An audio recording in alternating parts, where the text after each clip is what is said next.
আমরা সকলেই জানি যে আমাদের ক্লাস 11 সেমিস্টার 1 এবং ক্লাস 12 অর্থাৎ থার্ড সেমিস্টার আমাদেরকে এমসিকিউ প্যাটার্নে পড়তে হয়, নতুন সিলেবাস অনুযায়ী পড়তে হচ্ছে। এখন আমাদের ছাত্রছাত্রীরা যে ভুলটা করছে সেটা হচ্ছে উচ্চ মাধ্যমিক তো মজাই মজা, শুধু আমাদের এমসিকিউ করতে হয়, আমরা এমসিকিউ একটা বই কিনে নেব, এমসিকিউ মুখস্থ করে নেব, ব্যাস হয়ে গেল। টেক্সট বুক পড়ার দরকার নেই, যেখানে টেক্সট বুক পড়বো না সেখানে টেক্সট বুক কেন কিনবো, এরকম অনেক মেন্টালিটি তোমাদের মধ্যে আছে। বা আমরা অনেকগুলো আমরা এমসিকিউ এক নাগাড়ে মুখস্থ করে নেব, পরীক্ষায় আমরা পেরে যাব। এই মেন্টালিটি থেকে প্রথমত বেরিয়ে আসতে হবে। একটা বিষয় মনে রাখতে হবে, যেটা তোমার এমসিকিউ প্যাটার্ন তোমাকে করা হয়েছে এর মানে এমনটা নয় যে তোমার কোনো বিষয়ে কনসেপ্ট ক্লিয়ার করার প্রয়োজন নেই। প্রথমত তুমি যাই পড়ো না কেন, যেটাই পড়ো না কেন, যতটুকুই পড়ো না কেন, প্রত্যেকটা কনসেপ্ট তোমাকে ভালো করে পড়তে হবে। আমি যদি আমার ইংরেজি সাবজেক্টটার কথা বলি, এক্ষেত্রেও তোমাকে খুব ভালো করে একটা কবিতা তুমি যদি পড়ো, সেই কবিতাটা খুব ভালো করে বুঝতে হবে, পড়তে হবে। এই কোনো একটা ফ্রেজ কেন বলা হয়েছে, কোনো একটা ওয়ার্ড কি অর্থে ব্যবহার করা হয়েছে, এই সমস্ত জিনিসগুলো যদি আমি না পড়ি, শুধু যদি এমসিকিউ মুখস্থ করে যাই, এক্ষেত্রে কিন্তু আমরা খুব একটা বেশি লাভবান হব না। প্রত্যেকটা সাবজেক্টের ক্ষেত্রে তাই এমসিকিউ তোমাকে সলভ করতে হবে। কিন্তু সবার আগে বলবো, তুমি যা পড়ছো, যতটুকু পড়ছো, বুঝে বুঝে পড়ো, তোমার কনসেপ্ট ক্লিয়ার করো। তারপরে তুমি বিভিন্ন প্র্যাকটিস বই থেকে তুমি যা পড়েছো, যা শিখেছো, তুমি যতটুকু তোমার কনসেপ্ট ডেভেলপ করেছো, প্রত্যেকটা বিষয় তুমি এবার কোনো একটা এমসিকিউ বুক থেকে বা কোনো একটা প্র্যাকটিস বুক থেকে তুমি প্র্যাকটিস করো যে কোন কোন জায়গাগুলো তুমি পেরেছো। এতে দেখবে তোমার যে চ্যাপ্টারটা তুমি পড়ছো তুমি আয়ত্তে রাখতে পারবে। আর তুমি যদি মনে করো শুধু তুমি এমসিকিউ মুখস্থ করবে, এক্ষেত্রে দেখবে ভুলে যাওয়ার সম্ভাবনা বাড়বে, প্রত্যেকটা এমসিকিউ তুমি পারবে না। এবার এমনটা হতে পারে যে তুমি ধরে নাও কোনো একটা জায়গার কোনো একটা মতবাদ কে দিয়েছেন বা কোনো একটা মতবাদের পক্ষে কারা কারা ছিলেন, তুমি দুজনের নাম পড়েছো পরীক্ষায়, তাহলে ওই দুজন বাদে অন্য কারো নাম পরীক্ষা দিয়েছে, তুমি এমসিকিউ মুখস্থ করে গেলে পাবে না।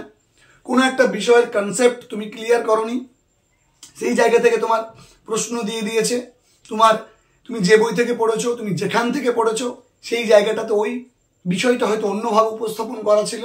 কিন্তু তোমার যদি ওভারঅল কোনো একটা টপিকের উপরে, কোনো একটা বিষয়ের উপরে তোমার যদি একটা কম্প্যাক্ট একটা যদি তোমার আইডিয়া থাকে, একটা কনসেপ্ট থাকে, তুমি যদি প্রত্যেকটা জায়গায় বুঝে বুঝে পড়ো, তাহলে দেখবে যে কোনো এমসিকিউ তুমি অনায়াসে সলভ করতে পারবে। তাই আমি বলবো এমসিকিউ বইয়ের পিছনে ছোটাছুটি করা বন্ধ করতে হবে, একেবারে চোখ বন্ধ করে এমসিকিউ মুখস্থ করে নেব, এই টেন্ডেন্সি থেকে বেরিয়ে আসতে হবে। প্রত্যেকটা জায়গায় প্রত্যেকটা বিষয় ধাপে ধাপে খুব ভালো করে বুঝতে হবে। আমাদের ইংরেজি বিষয়ে যেমন সিকোয়েন্স টাইপ প্রশ্ন থাকে, এবার তুমি এমসিকিউ পড়ে গেলে সিকোয়েন্স টাইপ প্রশ্ন তুমি নাও পারবে, কেননা তুমি যেগুলো তুমি সিকোয়েন্স টাইপ হিসেবে মুখস্থ করে গিয়েছো সেগুলো বাদে অন্যগুলো আসলে তুমি পারবে না। এরকম নানাবিধ প্রবলেমের মধ্যে তোমায় পড়তে হতে পারে। এবং কোনো একটা কবিতার লাইন থেকে হয়তো তোমাকে এমসিকিউ দেওয়া হয়েছে, তুমি হয়তো যে বইটা থেকে পড়েছো ওই বইটাতে হয়তো ওই লাইন থেকে কোনো এমসিকিউ সেট করা হয়নি, এরকম নানা রকম প্রবলেম ফেস হতে পারে। তাই প্রত্যেককে বলবো, যারা উচ্চ মাধ্যমিকে পড়ছো, যারা এবছর সেমিস্টার 3 পরীক্ষা দেবে সেপ্টেম্বর মাসে, এবং যারা ক্লাস 11-এ পড়ছো, প্রত্যেককে বলবো এখন থেকে এমসিকিউ মুখস্থ করা বাদ দিয়ে নিজের কনসেপ্ট ক্লিয়ার করো, নিজের কনসেপ্ট বিল্ড করো, বুঝে বুঝে পড়ো, ধাপে ধাপে পড়ো।